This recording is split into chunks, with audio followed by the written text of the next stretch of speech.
할렐루야. 감사와 찬양과 영광과 존귀를 받으시기에 합당하신 우리 아버지 하나님, 은혜와 사랑에 감사드립니다. 오늘도 저희 무리들을 깨워주시고 새로운 한 날을 허락하여 주셔서 이와 같이 주님의 존전에 나와 예배할 수 있게 하시오매 감사합니다. 두세 사람이 예수의 이름으로 모이는 곳에 함께 하시마 하신 그 약속을 이루사 오늘도 성령 하나님 우리와 함께하여 주시옵시며 우리를 인도하여 주님의 길로 이끌어 주시옵시며 주님의 나라와 의를 위하여서 사용하여 주시옵소서. 예배의 시종 하루 일과의 시종을 주님 앞에 의탁하오며 예수님의 이름으로 기도드리옵나이다. 아멘. 사도신경 신앙 고백드리겠습니다.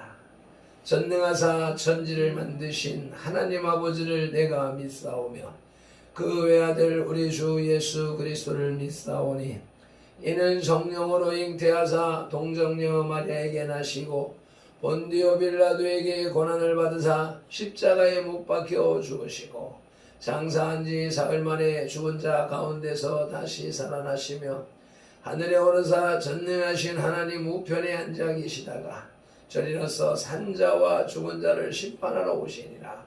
성령을 믿사오며 거룩한 공회와 성도가 서로 교통하는 것과 죄를 사하여 주시는 것과 몸이 다시 사는 것과 영원히 사는 것을 믿사옵나이다.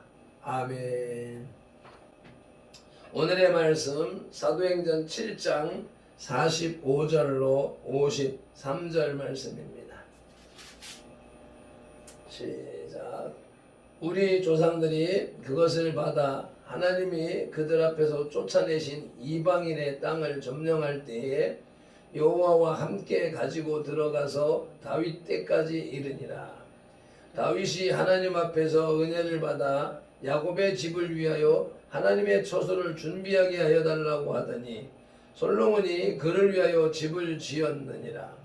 그러나 지극히 높으신 이는 손으로 지은 곳에 계시지 아니하시나니 선지자가 말한 바 주께서 이르시되 하늘은 나의 보좌요 땅은 나의 발등상이니 너희가 나를 위하여 무슨 집을 짓겠으며 나의 안식할 처소가 어디냐. 이 모든 것이 다 내 손으로 지은 것이 아니냐 함과 같으니라. 목이 곧고 마음과 귀에 할례를 받지 못한 사람들아, 너희도 너희 조상과 같이 항상 성령을 거스르는도다. 너희 조상들이 선지자들 중에 누구를 박해하지 아니하였느냐. 의인이 오시리라고 예고한 자들을 그들이 죽였고 이제 너희는 그 의인을 잡아 준 자요 살인한 자가 되나니 너희는 천사가 전한 율법을 받고도 지키지 아니하였도다 하니라. 아멘. 찬송가 598장 찬송 올려드립니다.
사내들인 공회에서 하나님께서 아브라함에게 하신 언약에 대한 스데반의 진술의 마지막 부분으로서 스데반을 고발한 자들이 거짓 증인을 시켜 성전을 모독했다고 한 부분에 대한 논증입니다. 여기서 스데반은 이스라엘 백성들이 출애굽 이후에 종교적 중심이 되어온 성막으로부터 시작하여 솔로몬이 건축한 예루살렘 성전과 그리고 하나님이 참으로 임재해 계시는 참 성전에 대하여서 언급하면서 그의 논증의 결론을 예수 그리스도로 귀착시키고 있습니다. 스데반의 이러한 성전론은 구약 성경에 대한 그의 깊은 지식과 예수 그리스도의 성전관에 기초하고 있으며 고도의 신학적 견해가 함축되어 있는 것입니다. 삼성전이신 예수 그리스도를 지오라마 비전하라 라고 하는 말씀의 제목으로 첫째로 성막의 의미를 살펴볼 때 이스라엘 유랑시대의 성막을 살펴보겠습니다. 45절에 우리 조상들이 그것을 받아 하나님이 그들 앞에서 쫓아내신 이방인들의 땅을 점령할 때에 여호수아와 함께 가지고 들어가서 다윗 때까지 이르니라.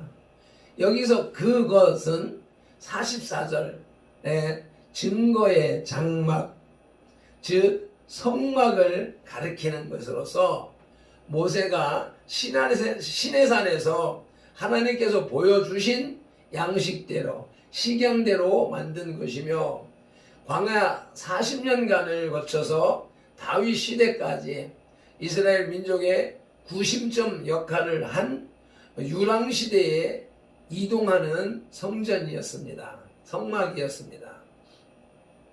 이스라엘 백성들은 어느 곳에 체류하든지 행진할 때에 12지파가 성막을 중심으로 하여 전후 좌우 사면에 포진했습니다.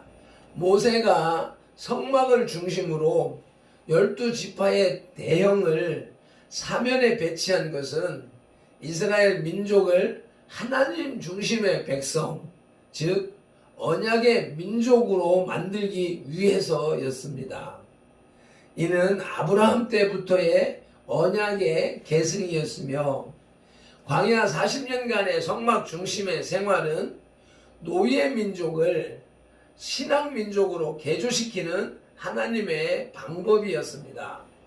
성막, 그것은 하나님 중심, 하나님 제일주의를 의미하고 그렇게 하는 것이 자유민이 되는 가장 근본적인 요건이라는 것을 우리에게 가르쳐 주고 있습니다.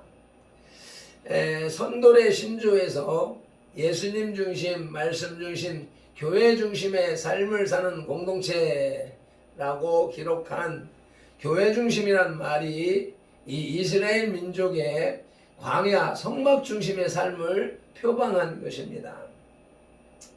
현대 기독교인들 역시 마찬가지로 교회를 중심으로 살아가는 것이 성경적인 것이다 라고 하는 것을 강조하는 것입니다. 성막의 의미 두 번째로는 성막과 종교적 능력에 대해서 살펴볼 때 성막이 가지고 있는 종교적 능력은 그 이후 성전시대보다 더 우월한 것이었습니다. 성막에는 항상 하나님의 임재의 표징으로서 구름과 하나님의 영광이 그 안에 충만해 있었습니다. 성별된 레위인 외에 접근이 엄격하게 금지되었고 성막을 더럽히는 자는 죽임을 당해야 했습니다. 레위기 10장 1절 2절을 볼 것 같으면 아론의 아들 나답과 아비후가 각기 향로를 가져다가 여호와께서 명령하시지 아니한 다른 불을 담아서 여호와 앞에 분향하였더니 불이 여호와 앞에서 나와 그들을 삼킴에 그들이 여호와 앞에서 죽은지라. 제사장일지라도 다른 불을 들임으로 인하여서 죽임을 당하는 사건이 있었던 것입니다. 이처럼 성막에는 하나님의 임재가 항상 가시적으로 존재해 있었고, 하나님은 그 성막을 통해서 당신의 권능을 현실적으로 시현하셨던 것입니다. 성전 시대보다 성막 시대의 위험이 더 높았다라고 하는 것입니다. 두 번째로 성전의 의미를 살펴봅니다. 이스라엘 정착 시대의 성전인 것이죠. 46절 47절입니다. 다윗이 하나님 앞에서 은혜를 받아 야곱의 집을 위하여 하나님의 초소를 준비하여 달라고 하더니 솔로몬이 그를 위하여 집을 지었느니라. 성막이 유랑시대의 성전이었다고 하면 성전은 이스라엘 정착 시대의 성막인 것입니다. 이 성전은 다윗이 준비하고 솔로몬이 건축한 것이지요. 다윗이 성전을 건축하고자 할 마음이 있어서 건축하고자 하였으나 하나님은 그에게 성전 건축을 허락하지 않으시고 그의 아들 솔로몬에게 성전 건축을 허락하셔서 다윗은 평생 성전 건축할 재료를 다 준비해 놓고 갔습니다. 그래서 다윗과 솔로몬이 함께 준비하고 건축한 성전인 것이지요. 이스라엘은 다윗 시대에 비로소 국가로서의 안정을 갖게 되었고 솔로몬 시대에 황금기를 이루었으므로 성막은 더 이상 이동의 필요성이 없었습니다. 그렇기 때문에 이스라엘의 수도인 예루살렘에 성전이 건축되었던 것입니다. 그런데 여기서 우리가 간과해서 안 될 중요한 사실은 성전이 건축된 장소가 아브라함이 이삭을 번제로 드린 바로 그 장소인 모리아산이었다는 사실인 것입니다. 그것은 그리스도의 대속의 예표이며 동시에 아브라함에게 하신 언약의 재확인인 것이었습니다. 성전의 의미 두 번째로는 다윗과 솔로몬의 성전관에 대해서 살펴보는 것입니다.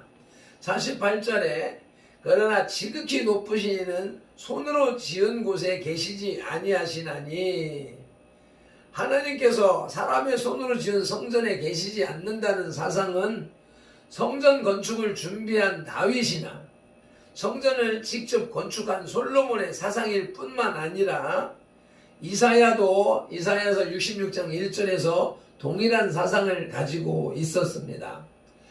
여호와께서 이와 같이 말씀하시되 하늘은 나의 보좌요 땅은 나의 발판이니 너희가 나를 위하여 무슨 집을 지으랴? 내가 안식할 초소가 어디랴?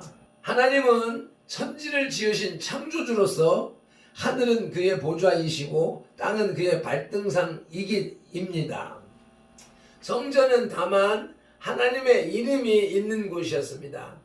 역대하 6장 5절에 이름을 둘 만한 집을 9절에서 이름을 위하여 20절에 내 이름을 거기에 두리라 라고 성전 건축의 의미를 하나님이 직접 말씀을 하셨습니다. 하나님의 이름이 있는 곳, 이름이라고 하는 것은 본체는 아니나 본체를 표현하는 단어로서 그 이름 속에는 모든 것이 다 담겨져 있다라고 하는 것이죠. 박형근이라고 하는 이름 안에 박형근의 성품, 성격, 생긴 모습 이런 모든 것을 다 포함하고 있다라고 하는 의미를 두고 하나님의 이름이 있는 곳이라고 하는 의미를 부여한 것인 것이지요. 이제 세 번째로 참 성전이신 예수 그리스도에 대해서 말하고 있습니다. 52절에서 의인이 오시리라 예고한 자들을 그들이 죽였고 이제 너희는 그 의인을 잡아준 자요 살인한 자가 되나니 라고 스데반의 논증은 드디어 예수 그리스도에 이르고 있습니다. 여기서 의인은 물론 예수 그리스도를 가리키고 있습니다. 성전은 하나님이 인간을 만나는 곳, 즉 하나님과 인간이 하나 되는 곳이므로 그것은 바로 임마누엘이며 이 임마누엘은 예수 그리스도에 의하여서 완전히 구현되었습니다. 마태복음 1장 23절에 처녀가 잉태하여 아들을 낳을 것이니 그가 하나님과 계시니 임마누엘이라 하리라 는 것은 이사야 7장 14절의 말씀이 실현된 것이지요.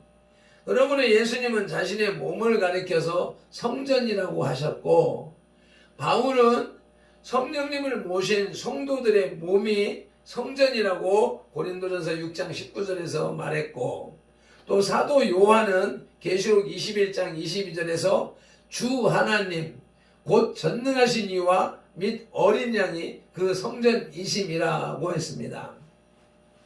하나님이 곧 성전이시오, 그 어린 양이 성전이시라고 말씀하신 것입니다. 그러니까 참된 성전은 건축물의 성막이나 성전이나 교회당이 아니라 예수님 자체, 하나님 자체이며 하나님의 성령을 모셔드린 우리들 그리스도인이 진정한 성전이다 라고 하는 말씀인 것이지요. 그래서 삼성전이신 예수 그리스도를 지오라마 비전하라 라고 하는 말씀의 제목으로 살펴본 것은 구약시대의 성막, 광야시대의 성막, 그리고 왕종시대의 성전, 그리고 현대의 교회는 건축물로서의 의미를 말하는 것이 아니라 하나님의 임재 자체, 하나님의 이름을 두신 곳이라고 하는 것이죠. 하나님은 크신 분이시기 때문에 하나님을 이 시간과 공간 안에 가둘 수 없는 분이시기 때문에 그런 분을 인간이 인식하지 못함으로 인하여서 하나님께서는 인간들에게 나타내 보이시고 만나시는 장소로 정한 것이 성막과 성전, 교회당이었고, 실질적인 의미로서는 믿는 사람들의 모임이 교회인 것이고, 또 그 성령님을, 하나님을 모신 심령이 성전이다 라고 하는 사실, 성전관, 교회관을 밝히고 있는 대목인 것입니다. 말씀을 맺습니다. 스데반의 법정 변론 설교의 결론 부분입니다. 스데반은 다윗과 솔로몬이 건축한 성전에 대해서 언급하면서 하나님은 사람의 손으로 지은 성전에 계시지 않는다고 말한 뒤에 이스라엘 조상들이 율법을 거슬러 선지자들을 죽인 것 같이 지금 유대인들도 율법을 지키지 않는 패역한 자들이라고 꾸짖고 있습니다. 오늘날 한국의 목회자들 가운데에는 화려한 외형과 장황한 의식만이 올바른 예배의 필수적인 요건이라고 생각하는 자들이 있습니다. 이러한 자들은 중세 카톨릭의 화려한 성당보다 구약 당시의 성전보다 초라했던 회막 예배가 하나님 앞에서 더 순수했다는 사실을 주목해야 할 것입니다. 우리의 선돌교회가 비록 작고 초라하지만 날마다 아침 저녁으로 드려지는 예배가 하나님 기뻐하시는 예배인 줄로 알고 또 인정하고 그렇게 믿습니다. 오늘도 주님과 함께 동행함으로 주님의 성전된 삶을 살아가시는 선들의 지체들이 되시기를 예수님의 이름으로 축복합니다. 기도하시겠습니다. 하나님 아버지, 오늘도 스데반의 입술을 통하여서 주님의 약속을 기억하게 하시고 그 약속을 쫓아서 성막을 통하여서 하나님의 임재를 나타내 주시고 함께 동행해 주시고 그 성막이 모리아산에 성전으로 세워짐으로 아브라함에게 언약하신 그 언약이 실현된 것을 역사 속에서 명백히 증거하여 주셨습니다.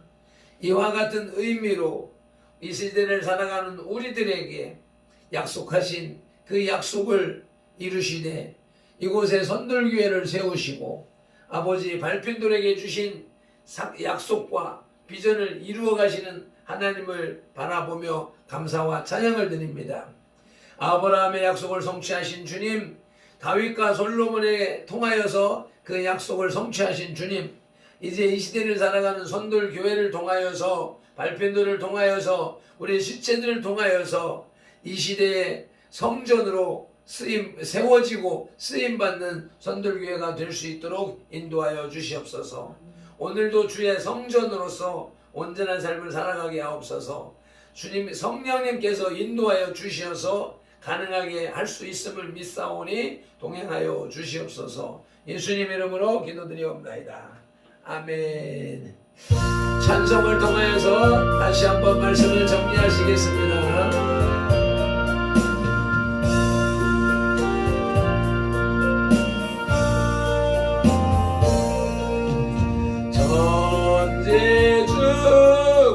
전지주관하는 주님 어디에나